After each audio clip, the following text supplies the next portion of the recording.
तर नमस्कार मित्रांनो, स्वागत आहे पुन्हा आपल्या यश आढाव या मराठमोळ्या यूट्यूब चॅनलवर. तर आजचा दौरा आपला निघाला आहे महाराष्ट्रातील एक प्रसिद्ध ऐतिहासिक किल्ल्यांपैकी एक किल्ला असलेला, जिथे छत्रपती शिवरायांनी स्वराज्याची तोरण बांधलं होतं. स्वराज्यात जो पहिला किल्ला आणला होता, म्हणजेच आपण आता निघालेला आहे किल्ले तोरण्यावर. किल्ले तोरण्याचं दुसरं नाव आहे म्हणजे प्रचंडगड. तर या व्हिडिओमध्ये तुम्हाला तोरणाविषयी सर्व माहिती मिळणार आहे. त्यासोबतच किल्ल्यावर कसं पोहोचायचं, कोणत्या वाटा आहेत आणि किल्ल्याचा काय इतिहास आहे, या सगळ्या गोष्टींची माहिती तुम्हाला या व्हिडिओमध्ये मिळणार आहे. आणि हा व्हिडिओ शेवट पण नक्की बघा. आणि हा जर सबस्क्राईब केला नसेल तर सबस्क्राईब करून टाका.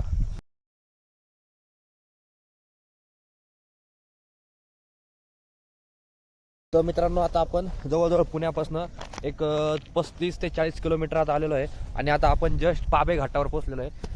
इकडून हा पाबे घाटाचा हा रोड होतो. इकडे पाबे घाटाचा संपतो इथं. आणि घाटातून एक असा सुंदर असा नजारा तुम्हाला बघायला भेटतो. तुम्हाला जस्ट दाखवतो मी. हे बघा, इकडे जो समोर दिसतोय तो आहे तोरणा. सॉरी, हा जो दिसतोय आपल्याला तो आहे राजगड. आणि इकडे जो दिसतोय बघा, जो तोरणा. उन्हाळ्यात काय होतं, बऱ्याच क्रिस्टल क्लिअर वातावरण असल्यामुळं लांब लांबचे गड किल्ले वगैरे दिसतात. बघा, हा समोर जो दिसतोय तो आपल्याला तो तोरणा किल्ला आहे. आणि त्याच्याच डाव्या बाजूला बघितलं तर हा राजगड किल्ला, वरती बाले किल्ला आपल्याला दिसतोय. तर मित्रांनो, आता आपण गडाच्या पायथ्याशी आलेलो आहे, म्हणजे तोरण्याच्या पायथ्याशी आलेलो आहे. इथं तुम्ही जर बघितलं तर इथं तुम्हाला पार्किंगची सुविधा आहे. आणि हा आपला समोर दिसतोय तो तोरणा. आणि इकडं बघा, इकडं दूरवर जो दिसतो तो सिंहगड दिसतो लांब. आता जास्त थोडं जरा धुका असल्यामुळं एवढं क्लिअर दिसणार नाही, पण हा जो समोर दिसतो तो अंदूक डोंगर, तो सिंहगड आहे. आणि आता आपण पोहोचलेलो आहे तोरण्याच्या पायथ्याशी. इथं गाडीवर पार्क करून इथं पुढं वर ट्रेक चालू होतो. आणि जर बघायला गेलं तुम्हाला मॅपवर 2 रस्ते दिसतील. एक तोरणा फोर्ट दिसेल, तर तोरणा फोर्टला नका जात जाऊ, कारण तो रस्ता तिकडनं राजगडच्या तिकडून लांबून फिरून आणतो. तोरणा फोर्ट पार्किंग टाकायचं, तेव्हा तुम्हाला तर इथं आणतो. आणि इथनं सरळवर आता आपल्याला ट्रेकिंग चालू करायची. थोडा एक तास लेट झाला आपण, पण काही नाही, महाराजांचे किल्ले म्हटल्यावर किती पण लेट होऊ द्या, उत्साह तेवढाच असतो. तर आता आपली किल्ल्याची ट्रॅकिंग चालू झालेली आहे. आणि किल्ल्याचा जर तसा ट्रेक बघितला तर जास्त काय अवघड नाही, नॉर्मल ट्रेक आहे. एक 1.5 ते 2 तासामध्ये आपण किल्ल्यावर पोचून जातो. महेशला लगेच दम लागला. तर विचार करा, त्या काळी मावळे कसा किल्ला चढत असतील, कशा युद्ध करत असतील, आणि त्या काळची काय परिस्थिती असेल. खरंच त्या मावळ्यांना सलाम. तर मित्रांनो, जर तोरणा किल्ल्याचा इतिहास सांगायचा झाला तर जवळजवळ शिवरायांनी 1643 मध्ये, म्हणजे तेव्हा छत्रपती शिवाजी महाराज फक्त अवघ्या 16 वर्ष होते. त्या 16 वर्षी महाराजांनी हा तोरणा किल्ला जिंकला होता. आणि तोरणा किल्ला जिंकून महाराजांनी स्वराज्याचे तोरण बांधले होते. आणि त्यामुळे याला तोरणा, आणि याचं दुसरं नाव प्रचंडगड पण आहे. कारण हा किल्ला जर तुम्ही बघितला, भौगोलिकदृष्ट्या आकाराने खूप मोठा आहे. आणि जे एक इंग्रज अधिकारी होता, तर त्यांनी या किल्ल्याला गरुडाचं घरटं अशी उपमा दिली होती, ज्यावेळेस त्यांनी या किल्ल्यावर भेट दिली होती. 16व्या शतकात, म्हणजे महाराजांनी जेव्हा जिंकलं 1643ला किल्ला महाराजांनी स्वराज्यात आणला. त्यानंतर 1673-74च्या आसपास औरंगजेबाने शाहिस्ता खानाला पाठवलं होते, पण त्यावेळेस काय त्यांना शाहिस्ता खानाला तो किल्ला जिंकता आला नाही. त्याच्यानंतर परत 17व्या शतकात औरंगजेबाने हा किल्ला त्यांच्या ताब्यात घेतला. आणि त्यावेळेस किल्ल्याचं नाव बदललेलं होतं. आणि परत मग 17व्या शतकाच्या नंतर मराठ्यांनी परत हा तोरणा आपल्या स्वराज्यात आणला होता. अजून गड अजून अर्धा पण नाही झालेला, आणि लगेच दम लागलेला आहे. मित्रांनो, एक सांगणं आहे तुम्हाला, आयुष्यात सगळ्या गोष्टी करा, पण रोज व्यायाम करा. जर तुमचं वजन वाढलं ना तर लई बेकार हाल होते.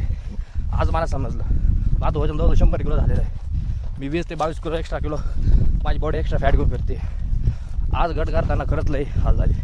मी एवढे गट केले फिरलो आहे, पण कधीच मला एवढा त्रास झाला नाही जेवढा आज जाणवत आहे.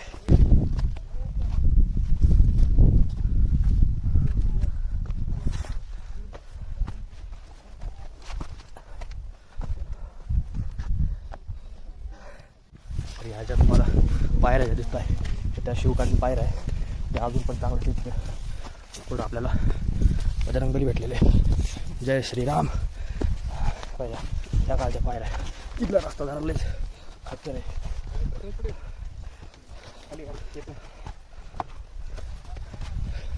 मित्रांनो, फायनली आपण आता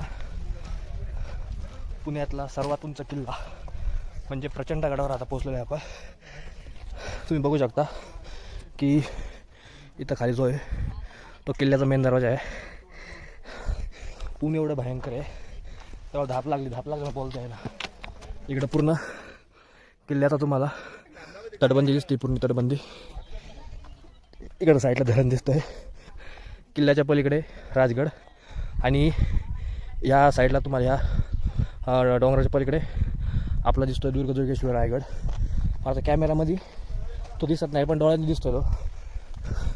अजून तरी आपल्याला अशा कमीत कमी एक 40 ते 45 पायऱ्या आहे, शेवटचा टप्पा आहे तो चढायचा आहे.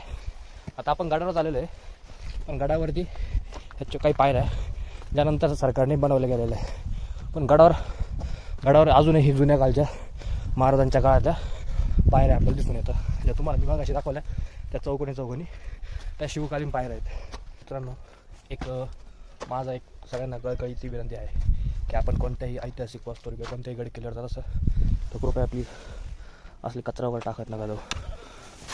आता कोणत्या नालायकाने इथे प्लास्टिकची बाटली टाकली गडावर. आता खालनं वर आल्यापासून बघतोय गडावर बऱ्याच ठिकाणी कचरा वगैरे कुठं टाकलेला, प्लास्टिकची बाटली टाकलेली. तुम्ही या गड नक्की बघा, गडाचा आनंद घ्या, पण प्लीज असा कचरा वगैरे करू नका. तर आपल्याला तोरणा किल्ल्याचा दुसरा दरवाजा लागलेला आहे. तुम्ही बघू शकता की आता हा जो दरवाजा, मेन दरवाजा कसा बनवलेला आहे, असा इकडून बनवलेला आहे, पूर्ण असं अर्धचंद्रकोर भागात बनवलेला आहे. त्याचं मुख्य कारण काय आहे की जेव्हा पण शत्रू किल्ल्यावर आक्रमण करतील तर त्यांना तो खालना दरवाजा हा दिसला नाही पाहिजे की ह्या इथं कुठे दरवाजा आहे, जेणेकरून त्यांना दरवाजा दिसणार नाही, तेव्हा त्यांना समजत नाही की किल्ल्यावर आक्रमण कसं करायचं आहे. अशा पद्धतीने हा दरवाजा बनवलेला होता. छत्रपती शिवाजी गडावर बऱ्याच ठिकाणी गडांची डागडुजी चालू आहे. इथं ह्या ताई वगैरे गड किल्ल्यांची डागडुजी करताना. तोरणा किल्ल्याचा जो टाईम आहे सकाळी 9 ते संध्याकाळी 5 वाजेपर्यंत असतो, पण एक जनरली तुम्ही 6, 6:30पर्यंत खाली येऊ शकता. त्याच्या तसं तोरण्यावर मुक्काम बंद आहे, कारण बऱ्याच वेळेस तिथं तुम्हाला बिबट्या चित्ता दिसल्याचं सांगितलेलं आहे. त्यामुळे इथं तोरणा झालं, राजगड झालं, मुक्काम बंद आहे. तरी पण काही शिवप्रेमी किल्ल्यावर मुक्काम वगैरे करतात. आणि आता आपल्याला जो दिसतोय तो पूर्ण तोरणा किल्ल्याचा एक नकाशा आहे. तोरणा किल्ल्यावर जे मेन ठिकाण आहे, बालेकिल्ला, बुदलामाची, कोकण दरवाजा, झुंजारमाची तोरणा किल्ल्याची खूप फेमस आहे. त्याच्यानंतर तर ही जी आता आपण इकडनं मध्ये आलो आहे या दरवाजातून, आपल्याला 2 दरवाजे लागले. एक छोटा दरवाजा होता आणि दुसरा जो होता मेन दरवाजा, जो एक असा लपलेल्या स्थितीत बनवला होता. आणि तिथं जे आहे किल्ल्याचा मॅप आहे, किल्ल्याचा नकाशा आहे. त्यानंतर आता आपण इकडे चाललेलो आहे लक्कडखान्याला. हा जो समोर दिसतो तुम्हाला हा लक्कडखाना आहे. आणि तुम्ही जर बघितलं तर तोरणा किल्ला हा 2 भागात विभागलेला आहे. पहिला जो भाग आहे तो येतो पिन्नी दरवाजा ते कोकण दरवाजा, आणि दुसरा जो भाग आहे तो बुदलामाची. आता 2 भागात हा किल्ला विभागलेला आहे. किल्ला खूप मोठा आहे आणि तिथं खाली तुम्ही बघू शकता तिथे एक छोटंसं पाण्याचं तलाव दिसतो आपल्याला. पावसाळ्यामध्ये जे पण किल्ल्यावरनं पाणी येईल ते सगळं त्या तलावात जाऊन तिथं साठून राहील. म्हणजे तुम्ही बघू शकता की कशा पद्धतीने तो तलाव बांधलेला आहे, जेणेकरून पाणी पण साठवणूक होईल आणि किल्ल्यावर जास्त पाणी तुंबणार पण नाही. अशा पद्धतीने त्या तलावाची निर्मिती गेलेली होती. आणि किल्ल्यावर पहिलंच मंदिर लागलेलं आहे, ते म्हणजे आपल्या हनुमंतरायाचं मंदिर लागलेलं आहे. मित्रांनो, आता आपण पूर्ण तोरणा किल्ल्याच्या पूर्ण शेवटच्या टोकावर आहे. तर तुम्ही बघू शकता की आपल्याला इकडं समोर जी दिसते ती आहे झुंजारमाची, एकदम क्लिअर कट दिसते, ती आहे झुंजारमाची. त्याच्यानंतर थेट झुंजारमाचीच्या त्या साईडला जो दिसतो आहे तो आहे राजगड, आणि तो जो हा जो वरचा आहे तो राजगडचा आहे बालेकिल्ला. त्याच्यानंतर इकडं दिसत आहेत ते आपल्याला माची दिसत आहेत तिकडं. त्याच्यानंतर इकडं पूर्ण आपला किल्ला, आणि आपण जाणार आहे आता झुंजारमाचीला जाण्यासाठी. तिथनं एक रेलिंग आहे, इथनं वरनं आपण झुंजारमाचीला जाण्यासाठी खाली उतरलो. ट्रेल तसं अवघडच आहे, पण काय नाही, शिवरायांची मावळे आपण करून घेतो. तुम्ही बघू शकता की आता इथनं खाली एक चोर दरवाजा, तिकडे जायला माचीकडे जायला हा खाली दरवाजा, एक चोर दरवाजा. इकडून पण तुम्ही उतरू शकता, पण हा जो दरवाजा हा तो चोर दरवाजा आहे. इथनं तुम्हाला इथं यावं लागणार आणि इथं जावं लागणार. तुम्ही बघू शकता की मी 6 फुटाचा आहे, हा 5.5 फुटाचा आहे. पण ती जी कमान आहे ती फक्त 1 फुटा जास्त, 1 फुटात मी कमी असेल. एक थोडक्यात आपण जर बोगदेव घाटात जर गेलो तर तिथं जे आणिनाथ महाराजांचं मंदिर आहे ते झोपून जावं लागतं, तसं झालं तर सेम. बघा भाऊ येऊ राहिला इथला, घुसली बघ ही ताई घुसली पण. गुड.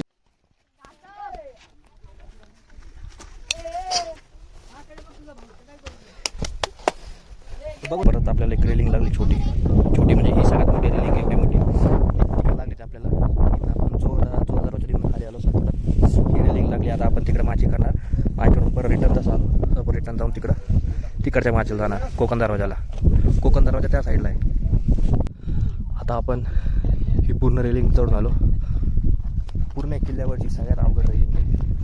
आणि असं म्हणतात ना, माणसाने आयुष्यात रिस्क घेतली पाहिजे. बरोबर रिस्क घेतली पाहिजे. रिस्क घेतली आज मी, पण आजची रिस्क मला महागात पडली. झाली अशी तुम्ही बघू शकता, पॅन्टच फाटली. तेवढा पुढून माझी पण काय हार नाही म्हणायची. घ्यायला यायलाच लागते. तरी पण पूर्ण गड बघायचा. पॅन्ट फाटू काय पण गड बघायचा. आपल्याला अजून एक चोर दरवाजा दिसलेला आहे. किल्ल्याला चोर दरवाजा असण्याचं मुख्य कारण काय होतं की जर किल्ल्यावर एमर्जन्सी जर अचानक हल्ला झाला, शत्रूंनी जर हल्ला केला, तर किल्ल्यावरचे जे प्रमुख असतात किंवा जे स्त्री मंडळी असतात प्रमुख, तर त्यांना लवकर चोर दरवाजाने चोर वाट्याने बाहेर काढता येते, सुरक्षित बाहेर काढायचं. आणि दुसरी गोष्ट म्हणजे की चोर दरवाजामधून तुम्हाला शत्रूंच्या हालचाली लक्ष पण ठेवत होतं. आता हे बघा, हे जे दिसत आहे या सगळ्या शिवकालीन पायऱ्या आहे. तर पुढं दाखवतो. हे बघा, लांबून जर खालून जर बघितलं ना आपण, तर हा दरवाजा वाटला दिसत नाही आपल्याला. आता तरी उन्हाळा आहे, पण जर पावसाळ्यात किंवा हिवाळ्यात बघितलं ना, तर अजिबात हा दरवाजा दिसत नाही, पूर्ण लुप्त दिसतो. आणि इथं बघू शकता की कसं हे केलेलं आहे, पंथी वगैरे ठेवायला. जेव्हा पंथी नाही आपली मशाल जी असते, मशालाच्या अडकून ठेवायची, जेणेकरून पूर्ण उजाड वगैरे दिसतो. त्यावरचं परत आपल्याला दुसरं पाण्याचं टाका दिसलेलं आहे. आता छोटंसं पाण्याचं टाका आहे. पाणी जरा अस्वच्छ आहे. आणि ही आलेली आपली बुदला माची आलेली. वरती जायला दोन्ही करून रस्ते. पुन्हा एक छोटासा चोर दरवाजा आहे. चोर दरवाजाचं कारण असं होतं की इमर्जन्सी एक्झिटमुळं. आता तुम्ही बघू शकता की याची हाईट जास्तीत जास्त एक दीड पाऊण 2 फूट हाईट असायची फक्त.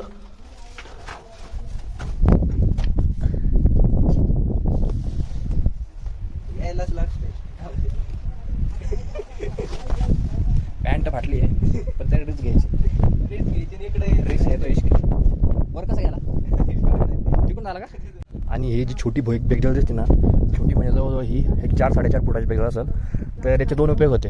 एक तर इथून शत्रू नजर ठेवण्यासाठी, आणि दुसरी गोष्ट म्हणजे इथं तोफा पण टाकला जायचा. कारण याची जवळजवळ ह्या लांबीची 4-4.5 फूट लांबी याची. तोफा पण इथून टाकला यायचा. इथनं थोडीशी हाईट, तोफेला हाईट वगैरे देऊन डायरेक्ट तोफ समोर घालायची, डायरेक्ट निशाणा तिकडे लावायचा. अशा पद्धतीने किल्ल्याची रचना केलेली. एकच दगड आहे पूर्ण. हा जो पूर्ण दगड आहे, एकच दगड आहे. एकच दगड करून त्याच्यामध्ये सर्व केलेलं आहे. तुम्ही विचार करू शकता की त्या काळचे जे आर्किटेक्चर होते, काय आर्किटेक्चर होतं. तोरणा किल्ल्याचा जर इतिहास बघितला तर जवळजवळ 13व्या शतकापासून तोरणा किल्ल्याचा उल्लेख आपल्याला जाणवतो. आधी तो बहमान्यांचं जे राज्य होतं त्यांच्या काळापासून त्याचा तोरणा किल्ल्याचा इतिहास दिसून येतो. त्याच्यानंतर मग शिवरायांनी म्हणजे छत्रपती शिवाजी महाराजांनी तोरणा किल्ला जेव्हा 1643 ते 45 या दरम्यान जेव्हा तोरणा जिंकला, त्यावेळेस तो स्वराज्यात पहिल्यांदा तो किल्ला आला. आणि एक तुम्हाला सांगतो की आपल्याला एका 4थीला छत्रपती शिवाजी महाराजांचं एक पुस्तक होतं, त्याच्यामध्ये आपल्याला बहुतेक 4था का 5वा धडा होता, त्याच्यावर स्वराज्याचे तोरण असं नाव होतं धड्याचं. तर त्याच्यावर अजून पण आठवतं की छत्रपती शिवाजी महाराजांना जेव्हा तोरणा किल्ल्याचं काम चालू असताना ह्याच्यावर खूप मोठा खजिना सापडला होता महाराजांना. एवढा मोठा खजिना होता. तर महाराजांनी तो खजिना, त्या खजिन्यामध्ये राजगड बांधला आणि अजून भरपूर किल्ल्यांची डागडुजी केली. आज नशिबाने काय साध्याची ठरवत नाही. मग अशी पॅन्ट फाटली, अजून फाटत चालली आहे, आणि चार्जिंग पण 13% राहिली. नशिबाने किती पण सासू किल्ल्यावर पुन्हा एकदा एक तिसरा तलाव आपल्याला दिसून आलेला आहे. पहिला जो तलाव लागला होता जेव्हा आपण गडवर चढून आलो तेव्हा एक तलाव लागला. त्याच्यानंतर बरोबर बुदला मातीच्या मध्ये एक तलाव लागला, आणि हा तिसरा तलाव. असे 3 तलाव दिसलेले. आणि समोर देवीचं मंदिर आलेलं आहे. बहुतेक हे महादेव मेंगाई देवीचं मंदिर आहे. पूर्ण मंदिराची पण थोडी डागडुजी चालू आहे. तुम्ही बघू शकता की मंदिरामध्ये भरपूर अजून जुन्या त्या काळची वास्तूज वगैरे जतन करून ठेवलेलं आहे. आणि वरती आता बऱ्यापैकी डागडुजी चालू आहे. हे जे मंदिर आहे हे महादेवाचं मंदिर आहे, आणि समोरच आपल्याला दिसतंय ते मेंगाई देवीचं मंदिर.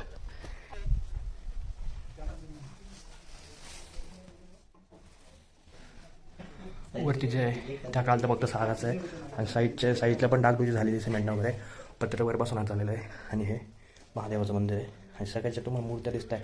ह्या सर्व शिवकालीन मूर्त्या आहे. तर ते आपल्याला हे मेंगाई देवीचं मंदिर आहे. गडावर प्रमुख 3 मंदिर आहे. एक शिव मंदिर, एक मेंगाई मंदिर आणि एक त्या साईडला आहे ते तोरणा देवीचं मंदिर आहे.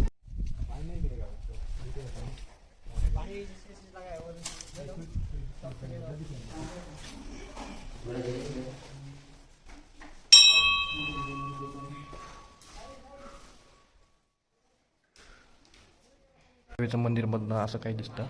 याला पण वरती पत्र वगैरे लावलेलं आहे. हे सागाचे दिसत आहेत पोल, त्या कालचेच पोल आहे. आणि बऱ्यापैकी मध्ये सिमेंटचं वगैरे काम केलेलं आहे. छोटंसं मंदिर आहे. तिथं देवीची मूर्ती वगैरे आहे. सोबत शिवरायांची पण मूर्ती ठेवलेली आहे. मंदिर बऱ्यापैकी मोठं आहे, त्यामुळे तुम्ही इथं आराम वगैरे करू शकता. फक्त मंदिराचं पावित्र्य राखलं पाहिजे. बोललो होतो नशिबाने किती जरी साथ सोडली ना तरी हार मारायची नाही. चार्जिंग 60% राहिली होती आणि नेमकी आपल्याला मेंगाई देवीच्या मंदिरामध्ये चार्जिंगचा बोर्ड भेटलेला आहे. ते म्हणतात ना, महाराजांची मावळे कधीच हार मानायची नाही. मित्रांनो, एक फक्त 10 मिनटं चार्जिंग लावायला मोबाईल चार्जिंग लावला आणि 5 मिनटं फक्त दराडोळ जाऊन पडलो. तर एवढी गाढ झोप लागली ना आपल्या मेंगाई देवीच्या मंदिरामध्ये. डायरेक्ट 1 तास झोपलं पूर्ण आणि झोपून पण जरा बरं वाटलं. आणि मी तर म्हणा माझ्या आयुष्याची सगळ्यात बेस्ट झोप होती, सगळ्यात बेस्ट झोप. एवढी गाढ झोप लागली ना देवीच्या मंदिरामध्ये की काय सांगता. आता जवळजवळ आपला निम्मा गड बाकी आहे. आणि आता आपल्याला इकडं कोकण दरवाजा, त्याच्यानंतर एक माची इकडं अजून आणि तोरणेश्वर मंदिर, असं करून पुढं आपण परतीचा प्रवास सुरू करूया. कारण आज संध्याकाळी परत भारत आणि न्यूझीलंडची फायनल मॅच पण आहे. त्यामुळे कोणत्या परिस्थितीत 6-6:30 पर्यंत गड खाली उतरलाच पाहिजे. चार्जिंग आता आपण पूर्ण किल्ल्याच्या सगळ्यात उंच डोकर आहे. इथं जरा आपल्याला बालेकिल्ल्याचे काही अवशेष दिसून येतात, जे की पूर्णपणे डगमगलेल्या विस्कटलेल्या स्वरूपात आहे.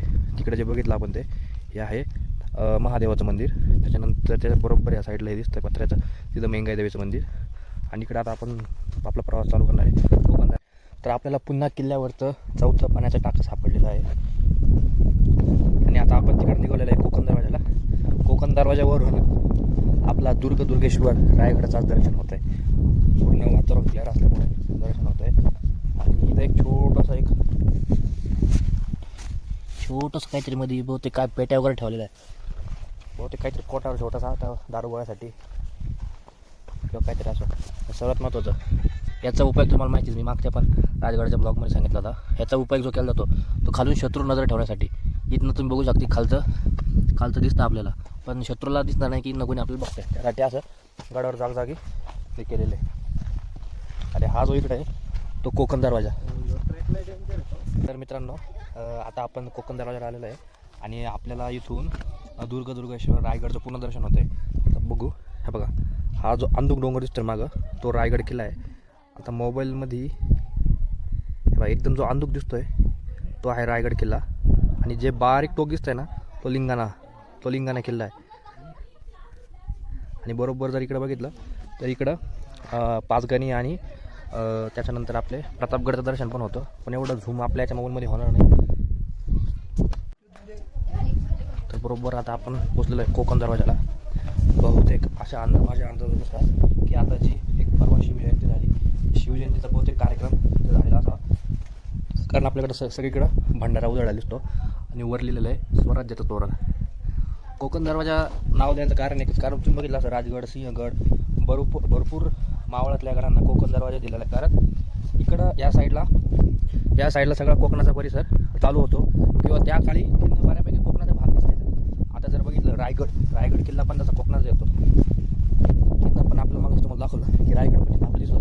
म्हणून या दरवाजांना कोकण दरवाजा असं नाव देण्यात आलेलं आहे. तुम्ही कोकण दरवाजा बघू शकता, एवढा भक्कम दरवाजा आहे ना. म्हणजे आता व्हिडिओमध्ये तरी येतो कसा दिसतो आय डोंट नो, पण समोर जर बघितलं एवढा भक्कम दरवाजा आहे. आणि सेम जसं आपण तोरणात मेन जे दरवाजा शिकलो तो दरवाजा गोलाकार बनवला होता, सेम हा दरवाजा तसा कोकण दरवाजा बनवला आहे, जेणेकरून शत्रूला समजू नये की नेमकी दरवाजाचे बस काही भिंत आहे.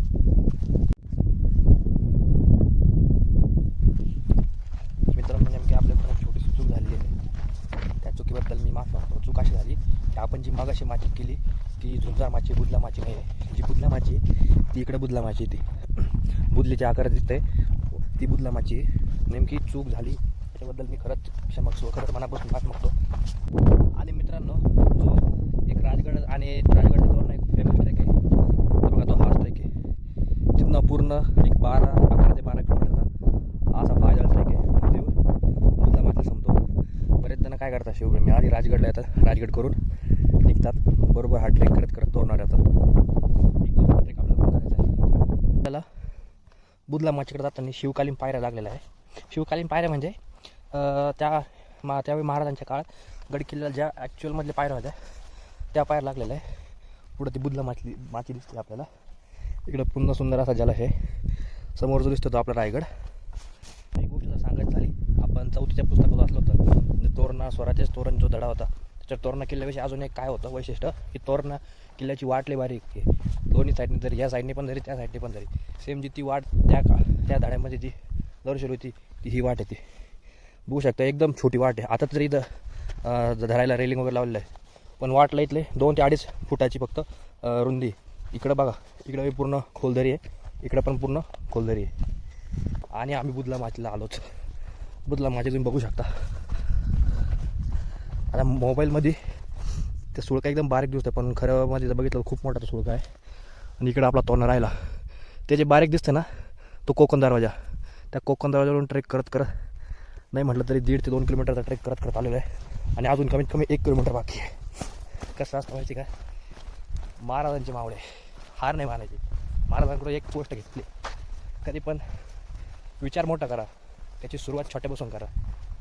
छत्रपती शिवाजी महाराज जय. तर मित्रांनो, आता आपण बिन्नी दरवाजापर्यंत पोचलो होतो. आपल्याला जायचं होतं बुद्धमाथीला, पण आता नेमकी आपल्याकडे टाईम पण कमी आहे. तिकडे माझ्याकडे गेलो तर आपल्याला 6-6:30 होते रिटर्न यायला. तोपर्यंत गड पण बंद होतो. आणि कसं उगाच गड किल्ल्यांच्या नियमांचं उल्लंघन नाही करायला पाहिजे, म्हणून बुद्धमाथीला इथनंच प्रणाम करतो. समोरची दिसते ती आहे आपली तोरणा किल्ल्याची बुद्धमाथी. आणि आता आपण आपलं मेन अजून एक ठिकाण राहिलेलं आहे, तोरणेश्वर मंदिर. तोरणेश्वर मंदिराला भेट देऊन एक आपण पुन्हा परतीचा प्रवास चालू करणार आहोत. तर मित्रांनो, आता आपला जवळजवळ 90% गड पाहून झाला. आपण बुद्धमाथीच्या थोडं जवळ गेलो होतो, थोडी राहिली होती, पण 6 वाजता गडाचे दरवाजे बंद होता. दोन्ही दरवाजे बंद केले जातात, तेव्हा परत फिरावं लागलं. आणि तोरणेश्वर तोरणा देवीचं पण काय दर्शन आपल्याला झालं नाही. आणि जस्ट आपण आता गडाच्या परत दरवाजावर आलेलो आहे. इथे एक छोटं म्हणजे भरपूर गडावर सगळ्यात मोठं कुंड आहे, छोटं तलाव आहे गडावर सगळ्यात मोठा. आणि तुम्ही माझ्या पाठीमागे बघू शकता पडलेला आलेलं हे पडकी आलेलं पण सदर आहे. देखील कोणतरी आता राहतोय. आता काय की बऱ्याच दिवस गड किल्ल्यावर काम पण चालू ना. बघू शकता हा एक छोटा सदर आहे. सदर म्हणजे की एक राहण्यावर ठिकाण असतं. आता आपण परतीच्या प्रवासाला सुरुवात करणार आहोत. आणि तुम्ही बऱ्यापैकी गडांवर बघितलं असेल उन्हाळ्यामध्ये असे गावात पेट्रोल जातं. तर हे पेट्रोलमागचं कारण काय की अचानक उन्हामुळं बऱ्याच वेळेस काय होतं की गवत वगैरे पेटलं जातं अचानक. तर कधी जर कोणी असेल किल्ल्यांवर वगैरे तर त्यांची हानी वगैरे होऊ शकते, म्हणून हे जेवढं होईल तेवढं लवकर म्हणजे माणसं स्वतः गवत पेटून जातात. तर गडावर फक्त मी आणि माझा मित्र फक्त महेश राहिलेले, बाकी जवळ सगळे शिवभक्त खाली उतरलेले.